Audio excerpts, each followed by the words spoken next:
আজ হলো আমার দেওরের রিসেপশন পার্টি, তো সেই মতো আমি বাড়িতে এসে বনুর কাছে সাজুগুজু করে চলে যাচ্ছি ভেনিউতে। চলে এসেছি বন্ধন ব্যাংকয়েটে, আর যেটা আছে কেষ্টপুরের ব্রিজের কাছে।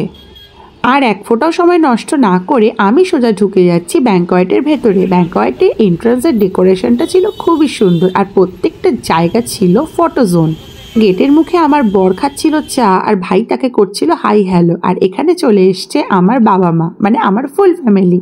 কি আর বলবো, স্টার্টারে কিছুই মেনু দেখি বাদ নেই, সব মেনুই এখানে ঝকঝক তকতক করে তাকিয়েছে আমার দিকে। মোমো থেকে শুরু করে চিজ কর্ন রোল থেকে শুরু করে kebab, fuchka, fish fry, each and everything. চা কফি তো ছিলই। বনু এখানে নিজের চ্যানেলের জন্য বানাচ্ছিল ভিডিও, তাই আমিও ওকে বললাম তুই এখানে দাঁড়া, তোকেও নিয়ে নিই আমি আমার ভিডিওতে। আর এখানে আমার মা খাচ্ছিল স্টার্টার। মাঠের মধ্যে ছিল খুব সুন্দর একটা বিশাল বড় মকটেল কাউন্টার, আর যেখান থেকে মকটেলগুলো পাওয়া যাচ্ছিল খুব টেস্টি। স্টার্টার মকটেল সব কিছু হজম করে আমি এখানে চলে এলাম মেন কোর্স কাউন্টারে। আমার বাবারা তাড়াতাড়ি বেরিয়ে যাবে বলে তারা খেতে বসে পড়লো, আর ওরা চলে যাওয়ার পর আমিও খেতে বসে পড়লাম।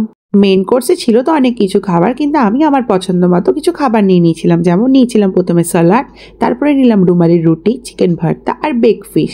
এছাড়াও ছিল আফগানি পোলাও, মাটন কষা, যেগুলো আমি খাই না। আমরা সবাই খাবার নিয়ে গল্প করতে করতে দাঁড়িয়ে দাঁড়িয়ে নিজের খাবারটাকে শেষ করলাম। তারপরে আমি নিয়ে নিলাম চকলেট আইসক্রিম।